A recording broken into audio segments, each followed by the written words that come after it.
Negli ultimi 2 anni abbiamo viaggiato sia con lo zaino in spalla che con la valigia, vivendo appieno i vantaggi e gli svantaggi di entrambi i bagagli. In questo video vogliamo condividere le nostre opinioni, darvi qualche consiglio e magari aiutarvi nella scelta di quello che fa per voi.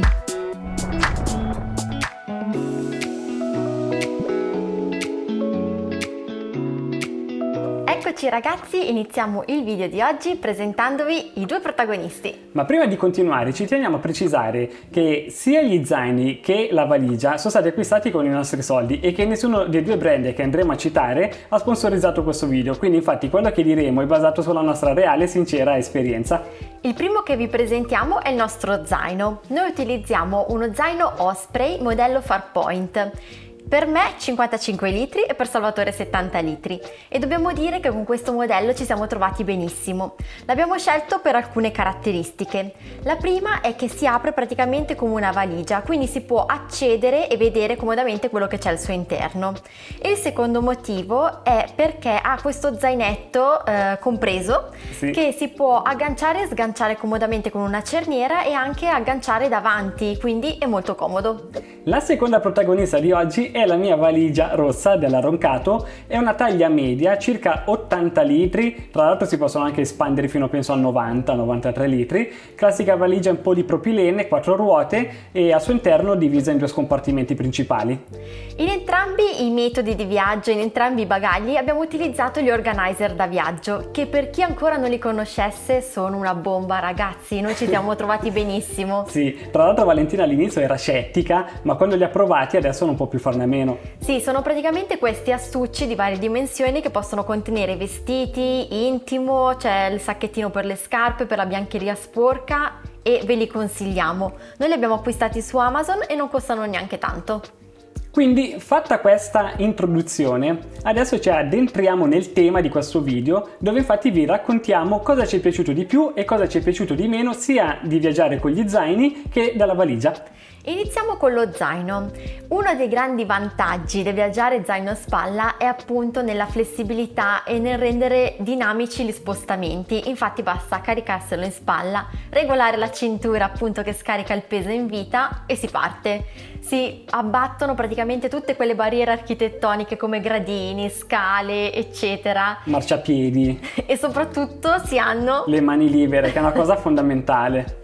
Un'altra cosa positiva dello zaino è che ti costringe ad essere selettivo nei vestiti da portare e soprattutto più ordinato, perché molti di voi si rivedranno in questo, ma se non rimetti tutto precisamente come l'hai messo all'inizio, magicamente lo zaino non si richiude più. Sì, diciamo che questo problema già lo si ha con la valigia, ma con lo zaino si fa sentire un po' di più. Esatto, basta un pantaloncino piegato male, io spesso mi sono ritrovata a tirar fuori tutto e ripiegare bene, correttamente, in maniera ordinata tutto per far rientrare tutto com'era.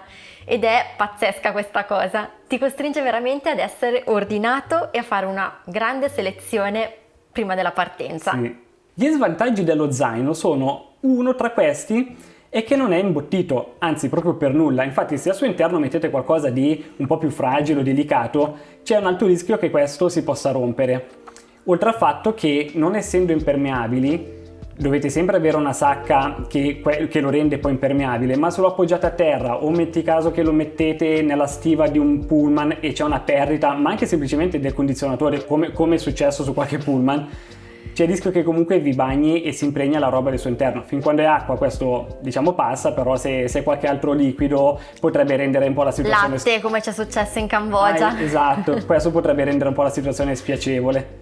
Esatto, e un altro degli svantaggi è che forse appunto bisogna tenersene un po' più di cura, perché spesso sottovalutiamo il fatto che ci sono delle cinghie, gli spallacci si possono rompere e se questo accade lo zaino è pressoché comunque inutilizzabile. Infatti noi abbiamo scelto questo modello degli Osprey perché aveva la possibilità di chiudere gli spallacci all'interno di questa sacca con una cerniera. Ci siamo trovati molto bene. Parlando appunto degli zaini, non bisogna pensare che questa sia un'opzione economica, perché comunque dei buoni zaini di qualità e duraturi hanno comunque il loro costo. Infatti oggi i nostri zaini vengono venduti su Amazon a circa 160-165 euro l'uno. Un altro aspetto da non sottovalutare, ragazzi, è il peso. Allora, noi abbiamo viaggiato con uno zaino sulle spalle e uno zainetto più piccolo davanti, ma con tutta l'attrezzatura, mettendoci i vari gadget, i computer, eccetera, arrivavamo a portare fino a 20 kg. Sì.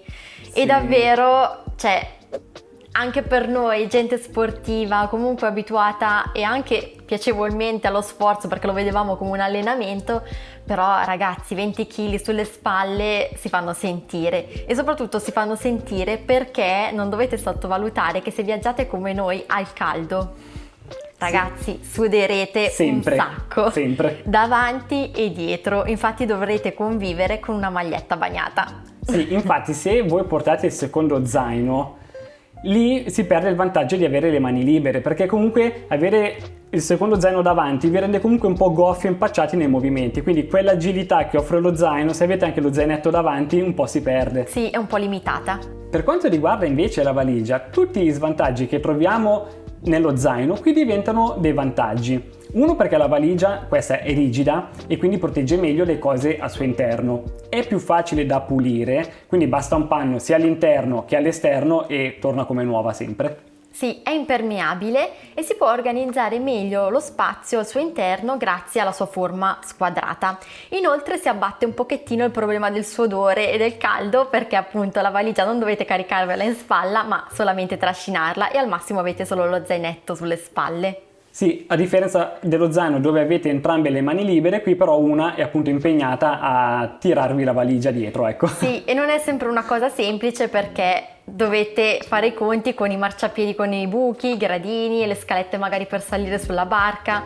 Insomma, già in Asia magari, come abbiamo viaggiato noi, i marciapiedi è difficile trovarli.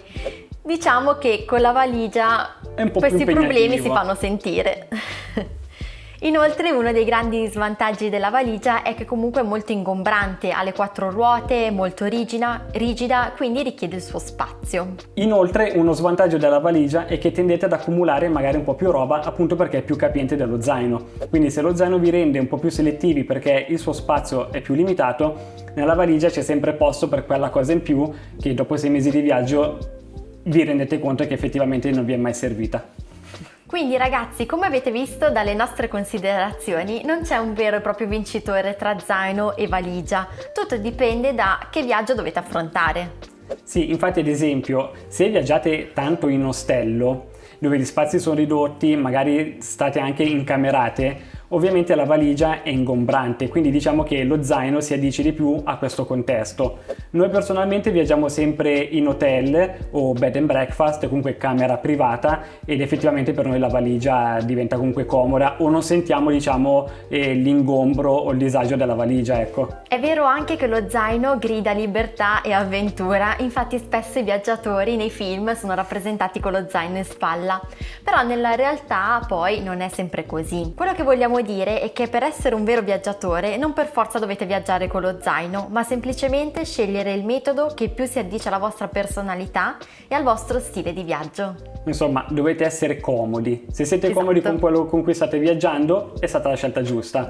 Ad esempio, noi personalmente, avendo sempre organizzato i nostri transfer, magari se lasciavamo l'hotel c'era già il taxi, o ovunque magari ci dovevamo dirigere, c'era sempre il nostro trasporto già prenotato, quindi effettivamente abbiamo sempre caricato o gli zaini o la valigia direttamente sul mezzo, quindi per non noi abbiamo mai percorso lunghe distanze esatto. a piedi. Quindi lì ci si è resi conto che avere lo zaino, avere la valigia, diciamo, è sempre stato un testa a testa anche per questo fattore. Se invece magari voi pensate di fare dei trekking o comunque percorrere delle distanze zaino in spalla, e questa appunto è la soluzione giusta, quindi dipende tanto dal contesto di viaggio. Io personalmente, avendo provato tutti e due, penso di preferire più la valigia, appunto perché non notando queste eccessive differenze, comunque la valigia rimane più comoda a mio avviso. Poi, essendo che adesso c'è questo progetto di YouTube, quindi viaggiamo con fotocamere, drone, treppiede, lenti, quindi avendo sicuramente un secondo zaino abbastanza pesante, preferisco portarne uno, che tra l'altro è quello più prezioso e più importante, e la valigia tirarla, trascinarla in qualche modo. Per quanto quanto riguarda me invece io sceglierei sempre lo zaino, a patto di viaggiare sempre solo con uno zaino in spalla e mai con uno zainetto aggiuntivo che sia anche semplicemente contenente delle scarpe, perché mi sono accorta ragazzi che davvero viaggiare col secondo zaino è ingombrante, è pesante, ti fa sudare tanto, invece lo zaino in spalla, scaricando il peso in vita e appunto regolando gli spallacci, è molto molto comodo e dà una grande libertà nello spostamento. Tra l'altro, se siete una persona molto minimalista, l'Osprey fa anche dei modelli da 40 litri che vanno benissimo per essere imbarcati con voi in cabina. Quindi Sì. non c'è bisogno di metterli in stiva. Quindi questo ha due vantaggi fondamentali. Uno, perché se fate un viaggio molto itinerante, che quindi prevedete di prendere molti voli, non pagate il bagaglio da stiva. E il secondo, e comunque secondo me il più importante, è che il bagaglio è sempre con voi e quindi si abbatte il rischio di perderlo. Infatti abbiamo visto molti ragazzi viaggiare solo appunto con uno zaino o con un trolley da cabina e potete considerarlo anche voi se appunto, come diceva Salvatore, siete delle persone molto minimal. Come al solito ragazzi, vi chiediamo di intervenire nei commenti qua sotto dicendoci cosa preferite, se preferite lo zaino, se preferite la valigia, se li avete provati entrambi, insomma scriveteci qualcosa nei commenti qua sotto. Se il video vi è piaciuto ragazzi, come al solito lasciateci un like Iscrivetevi al canale. e noi ci vediamo alla prossima. Ciao! Grazie, ciao! E si abbattono anche tutte quelle barriere architettoniche che si incontrano lungo la strada, tipo sassi, scale, gradini, eccetera. Sì, I sassi perché no, perché comunque con le rotelle fai fatica a trasportarli. La seconda protagonista invece è la seconda valigia. La seconda protagonista. Aspetta, amore. Cioè, pure ringhi adesso. Si faccio un disastro.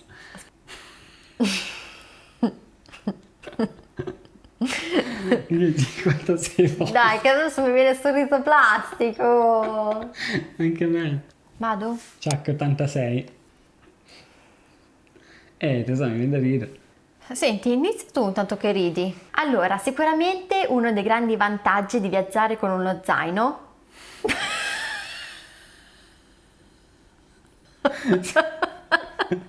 Cioè, sono le 8:30 di sera, dalle 6 che ci stiamo provando a già fare sto video, è allucinante. Dobbiamo dire che ci siamo trovati benissimo con questo modello e l'abbiamo scelto per alcune sue caratteristiche. Dai, amore, cazzarola però!